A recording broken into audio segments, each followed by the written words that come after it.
Good afternoon, friends. I'm Chaplain Charles Riffey again here at VCU Health at Massey Cancer Center, and we are taking part in another installment of spirituality and artistic expression. So I try to go over particular practices that some people that I've known, especially here at their journey here at Massey Cancer Center, things that they have utilized to connect with something deeper within themselves or to help make sense of their journey. Or even just to help cope with certain aspects of what's going on, whether they're in treatment or whether they're at home. But as we begin and this short session, I want to just basically reiterate that the fact that spiritual practices are an integral part of who we are. Whether we identify with a particular religion or not, there are things about us that transcend just simply our mind or our speech or our bodies, how we connect with other people. You can sort of point to it, but it is beyond merely the physical or just the mental ability. So whenever we talk about spirituality, I always like to sort of utilize a definition that was given to us by Pekalski. It was that spirituality is a dynamic and intrinsic aspect of humanity through which persons seek ultimate meaning or purpose and transcendence, where they experience relationships with the self or with family, others, our community, our society, nature, whether they have community with something that is significant to them or even something that is considered sacred. Spirituality is expressed through our beliefs, through our values, through our traditions, and our practices. So one of our spiritual practices can be artistic expression. When I think about the fact that people often employ different artistic ways of connecting with themselves and how they're feeling, there are different modes of being able to do that. In the back, you see my guitar. I think the last time that we spoke, I shared a story of a gentleman that it started with the ability to try something new that he's never been able to do before, and in a way to take ownership of the fact that he was getting neuropathy in his fingers and his feet. Learning to play chords with a guitar helped him in order to sort of take back some of that agency. But that expression of making art is not just simply conveying something, an idea. It's a way that we can communicate something about ourselves or something that we value or something that we yearn to be connected to. Outside of music, there are other types of artistic expression, and I wish to share a few of them with you today. These are things that were gifted to me by people at Massey. And the first one is actually not the light bright that's now LED and a lot safer than what I had in the 80s. This right here, let me see if I can focus it in here, is sand art. Okay? It's a really small vial, but it's one of the things that I absolutely love. An individual would take different things of sand and they would focus on either their favorite colors or a favorite mode of being, or they would try to imagine a memory that they had or something they wished to convey, and they would start layering different aspects of color into these smaller vials or a bigger vial to either create a picture or to create a statement with what they were feeling at the time. And they knew that one of my favorite stories is actually involves seeing a double rainbow once with my oldest child now, but when she was really little, she's like, look, Dad, double rainbow. It's one of the fondest memories I have in my mind. So I got a rainbow and a bottle.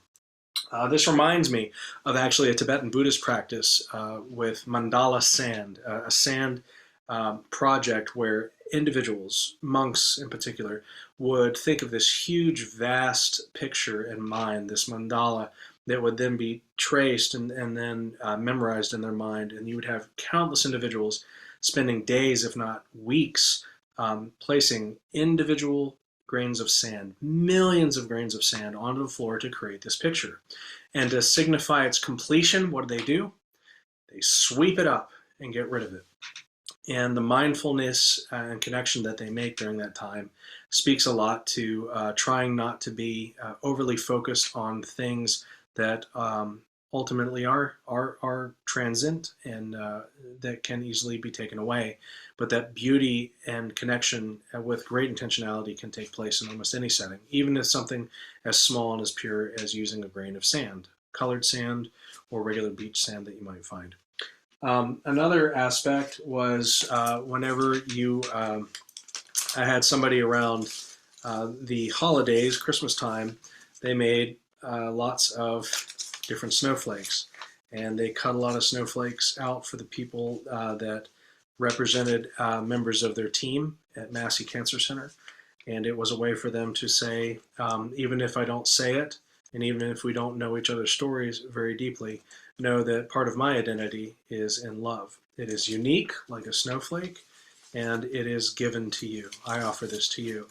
It's a keepsake that I've had with me to help remind me that whether we are near or far, there are aspects and connections that we can make with other people. And the last two that I wish to share with you before I just encourage you to actually just sort of dive right into taking upon something. There was an individual that was asked to paint how they were feeling. And these are all watercolors. And this was during one of the sessions where they were actually just in the infusion center. They brought their own paints, mind you. They brought their own watercolors, and they just spent time. And they said, I'm not blue, I'm not cheerful, but I feel connected to the outside. And blue is my favorite flower. Right now I sort of feel overcast, but there's still beauty in all of that.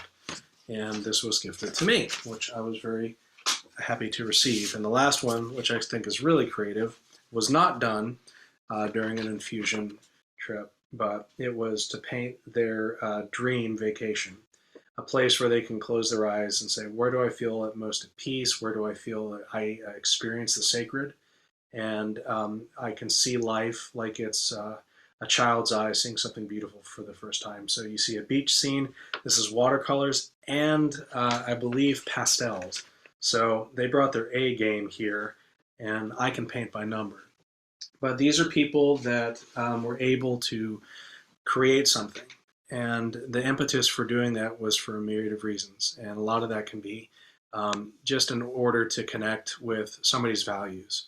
So how do you experience relationship? Well, the person that did the beach scene experiences relationship by being out in nature, by being able to commune with the sun on their face, hearing the water on the background. And it's something that they can hope for and hope in, or it's a memory of the past they can hold on and say, this was beautiful amid all of the uncertainty and all of the hardship that I'm now facing. There's something of which we can have gratitude for, something that helps keep us looking toward the sacred. And our spiritual selves, those things that transcend us, are shown in rather seemingly mundane ways. So my last thing that I wish to give to you is some wisdom that was offered by, he was a poet and a very significant person within Sufi Islam. His name was Rumi, and wrote a lot of sort of mystical poems, but he said that inside you, there's an artist you don't know about. Say yes quickly if you know, if you've known it from before the beginning of the universe. So the idea is that whenever we face a crossroads or a challenge that's very different, it is true that many people want to get in, they want to get out, they just want to get through the appointment and get on with their day. But the routine of that over time can be trying. And as we have to change our lives and form them around different types of schedules or different settings or different challenges that we have to face, it's a really good experience to actually look sort of within and say, what do I value? And do I see that there is something within me that is worth expressing, creating? And it could be something just for yourself, like, how do I really feel? Or I can notice somebody else is in a different spot or a bad spot, and I wish to be able to offer them something beautiful. Maybe it will connect in a way that they will remember about something in their life that is going to allow them to dive deeply into their hope or dive deeply into their creativity. And offering your creativity is a balm of which many a healthcare professional, as loving as we are, we cannot do. It's something within you, and it's something that you experience with others that you value. And for those of us that are part of a religious tradition, I am from the Christian tradition, and I outwardly offer that to you. One of my favorite quotes actually is in the New Testament reading of the Christian Bible. It's in Philippians, and it says, finally, brothers, I'll add in sisters, finally, brothers and sisters, whatever is true, whatever is honorable, whatever is just, whatever is pure, whatever is lovely, whatever is commendable, if there is any excellence, if there is anything worthy of praise, think about these things. So artistic expression, whether you bring an adult coloring book with mandalas and you spend an infinite amount of time just focusing on small little things as the picture comes together, and you say, look, that's beautiful, and you crush it up, throw it away. Whether you jam on the guitar, I'm not very good, but I love it. Whether you create in pastels and paint, or whether you use sand, or whether you use a light bright that is not the 1980s bulb that is somewhat risky, I hope that you will find time to embrace it. And I also hope that if you're able to, you will feel encouraged to bring some of that stuff with you. Bring it with you because that's something that's meaningful and will help you. And I guarantee you, it will help others, especially care providers that are meeting with you. It'll provide them with a sense of hope and a deeper sense of who you are and who they can be if they just simply inquire into where it is that we find full expression of our beliefs or our values or share our traditions and our practices. If there are questions which you would like to learn about from artistic expression, again, I would love to chat with you and hopefully be able to give you a recommendation to our art therapists here at Massey.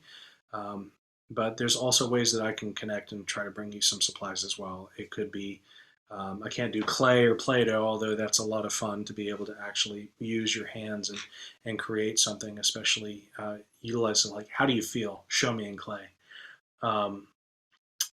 There are supplies that we can bring that may help you connect in an artistic way. So hold on to that. Remember that it is not mundane. It is something that can speak to the very depths of your soul. And I would love to be able to see and guide or just simply support you where you are in that journey. Again, I'm Charles Riffey, and thank you again for joining us for this short session in spirituality and artistic expression. Until next time, my friends.